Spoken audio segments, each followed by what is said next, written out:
Hey there, Virgo. Welcome to the rest of February's readings. My name is Verity. I'm using Kim Cran's Wild Unknown Archetypes deck. And yeah, hopefully you hear something that's helpful. Those are already going to be our cards. So those, that, and that. That's going to be it. Love it. All right. So to begin with, great. So we're doing an Axis Mundi spread. So what that means is you as a dominating archetype in the center, and then the cosmic forces that are helping you, the underworld forces that are kind of against you, steering this ship that you're not as much aware of, and then past and future, or you can see it as like hindsight and foresight and insight, whatever works for you. Yeah, so let's hop right into it. So the card that comes up for the dominating activated archetype is you holding together sort of the, I'm going to try to show you what that looks like. So this is how the spread looks.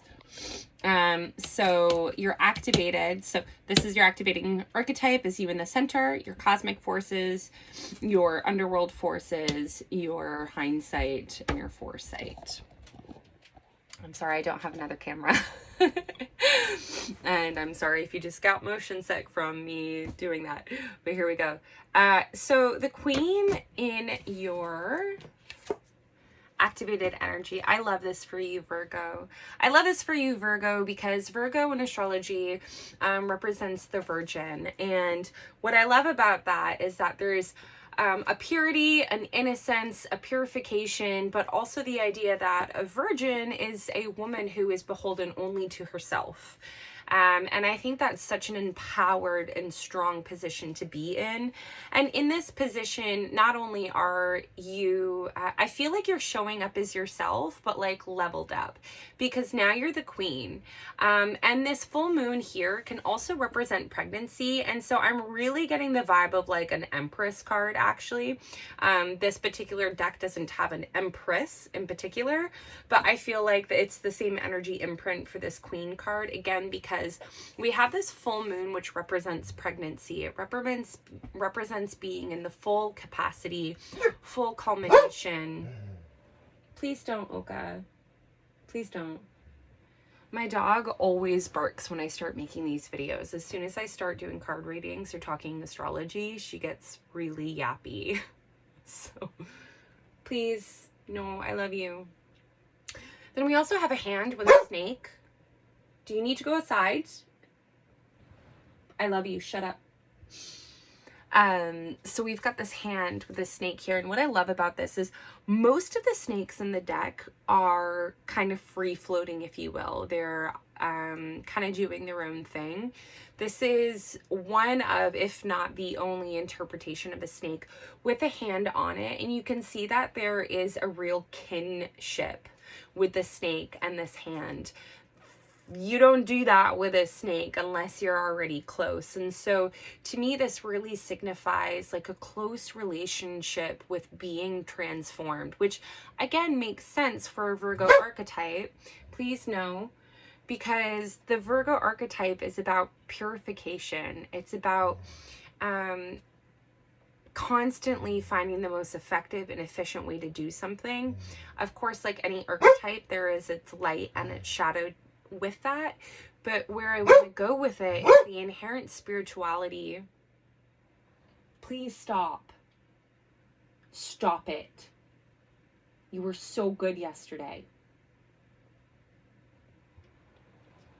I've also been gone at work all day, so I think she's a little jealous of not having my attention. Yesterday I had off, so it was easier. But yeah, so there's a spirituality that comes with the axis of Virgo and Pisces, because Pisces is all of source. It is everything. And so Virgo, being in its polarity point, means that it is the utmost broken down building blocks of things. So in its pathology, Virgo has the idea that it's separated from God, separate from spirit. And in order to get back into the loving grace of allness, oneness, and merging with unity, one needs to purify itself. Please stop. And so with that constant devotion to a daily practice, a spiritual practice, a devotion to the body, a devotion to meditation, it is the alchemy of ripening the soul. It is the practice of becoming. Get up on the bed. Go make yourself go lay down. Thank you.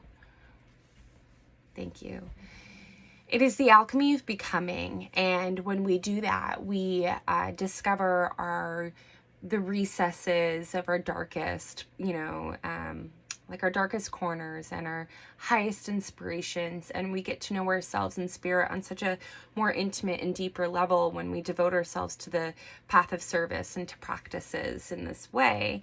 And in doing so, you become your full empowered self by walking that path of humility, by showing up every day, no matter what, in service to your becoming, right? And so I really, really love what that signifies with this particular card, because that truly to me is the queen, the empress, the high priestess.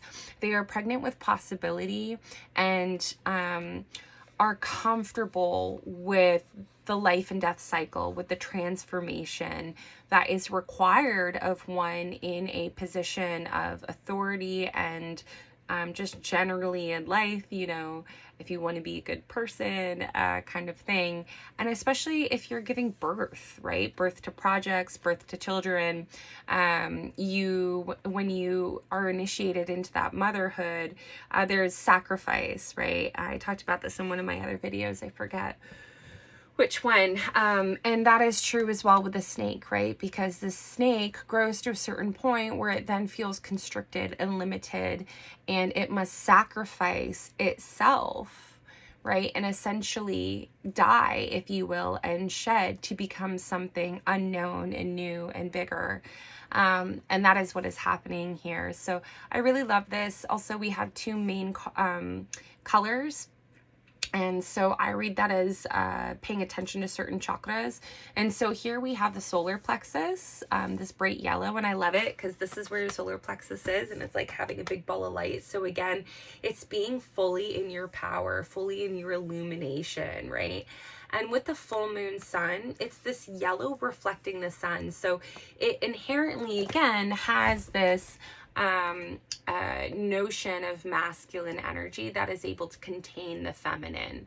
It's sort of the principle of like the feminine is all possibility, but the masculine is required for that spark of creative power that then creates the lightning bolt of life and inspiration, and then brings something into the material and physical world, which is the child, right? And so with this full moon, like I said, part of like in tarot with the high priestess, the kind of thing is that she represents potential, but not necessarily actually doing it.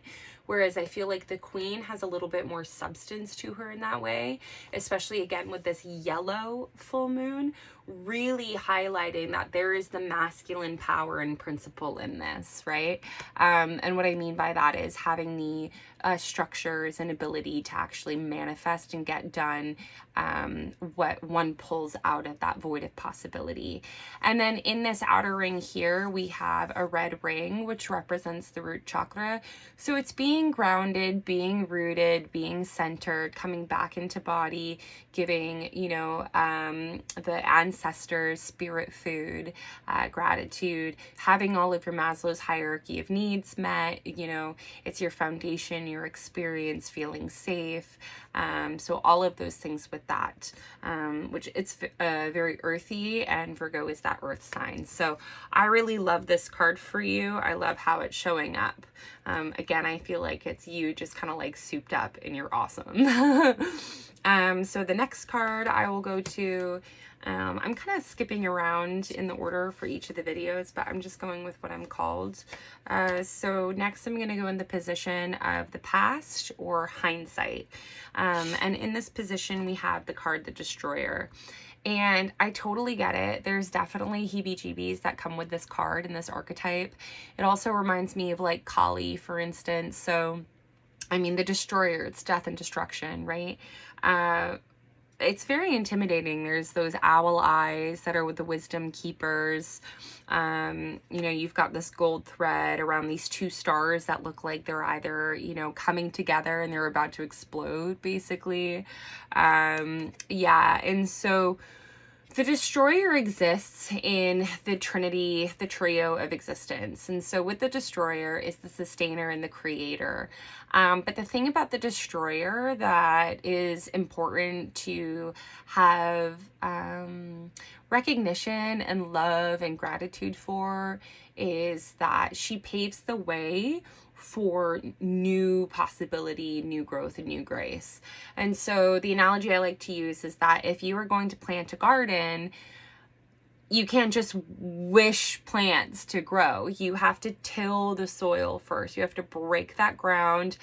Oh my gosh, I lived in a place a couple years back that the ground there was so rocky, and literally it was just like hard clay.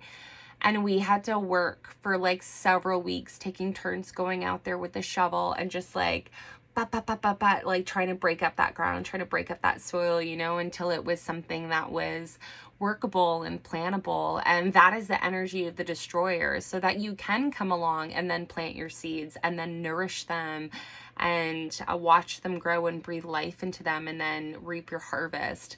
But that can't happen unless the Destroyer comes in. And so maybe you're, coming from a past, I don't know how long, maybe it's been your whole life, maybe it's been lifetimes, maybe it's just been the last month that you're just feeling like, holy F, you know what I mean? Like, I just feel like I look behind me and there's either a trail of dead bodies or none of the projects that I wanted to birth have come to fruition. I feel like I've just got all these obstacles and this thing that I thought is now dead and ripped up. Like, all these systems I put in place to help me, secure my future are now burning down to the ground, and I don't know why, and I don't understand. And I just want to say, honey, it's part of the process, and the only way out is through, and it is for your highest good. It is so that you can plant the seeds. And no, you just keep planting those seeds, and the ones that are meant to take root will take root as long as you nurture them the way that you're meant to and let go of what needs letting go, right? So it's initiation through suffering. It's initiation through destruction. But again, I love that idea too of like, we can only ever harvest morels after we've had a wild forest fire. And I think it's 1 or 2 years after a forest fire is when morels grow.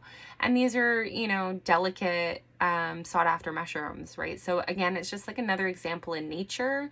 And it might sound cheesy to have these examples, but the reality is that what happens, like nature mirrors nature. So that's why it brings comfort to our hearts to use these analogies, because we know in our hearts that they're true because of this mirroring. So I just want to offer that to you. Also, in our future position, we have the box. And the box represents structure, society, your systems in place, the things that make you feel safe and secure, having your car and your food and your paycheck and going to work and that stuff. And I can feel like, there's sometimes maybe a bit of constriction here. So I'm going to say like things to look out for the future is like, how are you limiting yourself by these things? Like, and do you need to invite in the Destroyer to tear down the things that are like, literally like keeping you in a box, right? How do you think outside the box? You tear the box down, right? So maybe there's a bit of that creative energy that needs to be like invited in or infused. But also the other way that you can read this is like, you know, after everything has been destroyed and the seeds are planted, the box give us a structured routine so that we can manifest things, so that we do have systems in place that give us security. So, you know, what are the things that you, think of it this way, a box can only hold so much. So if you've got 20 things on the go and none of them are coming to fruition, maybe it's because you only have time to take care of 5 boxes. And in devoting yourself to a more manageable thing, the 5 boxes, then the mama, the queen, actually has the resources and the capacity and the ability to nourish and nurture each of what's in those 5 boxes. So those 5 boxes can then be grown and then create safe space and do exactly what you were intending to do. What I love about this box too is, or this illustration, is it reminds me of a pyramid. And there are some schools of thought that say that the pyramids are not actually tombs at all, but they're actually energy conductors made with different layers of crystals, including quartz. And so they're actually peace frequency amplifiers, which is what is responsible for the, you know, like golden 1,000 years of peace or whatever in Egypt. So I really love this for you. And I would just keep that in mind of like, how can we use our strengths and our resources in this time so that we can literally like cast 1,000-year peace spell upon our lives, right? And by putting diligently one thing in place. And the other thing I want to say about this is thinking outside the box requires being imaginative and destroying in some ways the limitations, conditions, or what you were told. Sometimes we need to know the rules to break the rules. Alanis Morissette said something along those lines, but also deconditioning and dissolving helps us. And why I'm bringing this up is because we're taught in our schools that the pyramids were built by slaves one by one, but we've proven over and over again that it's just like physically not possible. There's no way that actually happened. It's just what we're teaching each other. And if you want to go down this rabbit hole, please just do it yourself. Read some Graham Hancock and look into the some of the stuff that he's proposing. But we're finding out so much now more about technologies and old technologies, and there are some theories that we were actually able to build the pyramid through using sound tools, because if you use frequencies, just like with anything, if you're familiar with tuning forks or sound healing, or the fact that like the color red has a frequency and it affects you in certain ways, we're proving more and more and more that everything is vibration, everything is frequency. And if you haven't seen this, or if you're not familiar with it, you can even just do like a little YouTube search about I don't know what they're called, but it's like a little rack that has a bunch of metal balls hanging from it. And if you like knock one, then it knocks the other ones, right? But you can watch on YouTube these videos with somebody who will strike a tuning fork and put it, not even touch the system, and the frequency, because it matches the frequency of the balls, will start to move the balls on its own. So it looks like a really crazy magic trick, but there's tons of this stuff going on over and over, like light switches coming on and off with not even touching a light switch. Like there's so much that we haven't talked about in main society. And so I'm talking about this because, again, with this idea of like, even though it's just a simple box on this card, it represents so much more, right? It can be Pandora's box, which lets out all of the demons, but at least then the monsters are out that you can make friends with them and be empowered through that, right?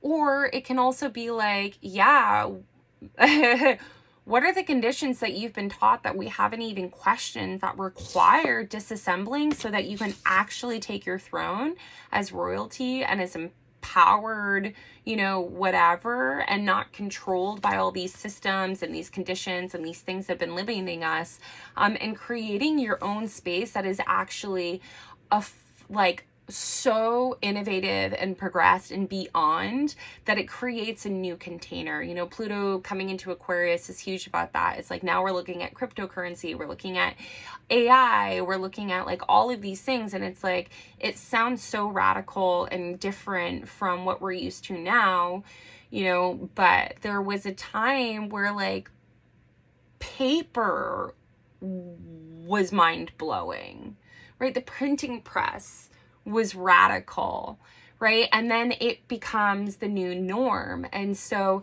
how can you carve out a piece of your queendom in this new norm that is emerging from the unknown, emerging from possibility? What is it that you need to do to stake out your corner in that place and have 1,000 years of peace?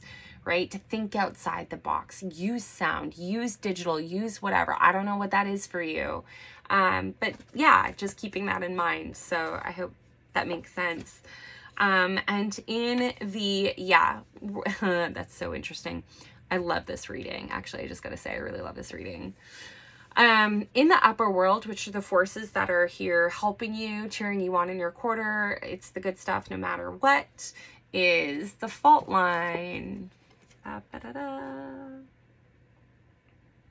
And so I'm laughing at this because, again, like a lot of these cards have an inherent charge or connotation to it, right? When this card comes up, for me, I immediately sink, right? Where I'm like, ugh, the fault line. Like it represents like two things. There's two concepts that kind of weave together in this card. One is the precipice. Why do I say that? Because if you're on this fault line, there is a schism here. There is a crack. And that's essentially what it represents, is where are the cracks in your life as a result of so much tension and so much pressure. If you think about like fault lines being a result of tectonic plates, which again is just a theory, just saying. But if it's true or whatever, just come with me right now for this example. But if this fault line is a result of tension happening and movement, it's like, okay, well, where's the tension coming from and can we ameliorate this? And also maybe it's in our highest good because we need to look down in the crack and see what the heck is up down there, right? Like there's this big cavern and the schism and it's like airing out stuff from deep in the belly. So it isn't pleasant. It literally feels like things are cracking and falling apart. But maybe that's true and necessary. And so again, being in this upper world position, I would say this is, again, for your benefit. We're meant to crack when the pressure is too much so that something else can come through, right? When I was studying with Laura Nalbanian last year for Evolutionary Astrology Level 1, she used to say all the time, your brains are going to break. Just know it's going to happen. Your brain is going to break. And then all of a sudden, all of this will make sense. It will become easier. You'll start seeing the patterns.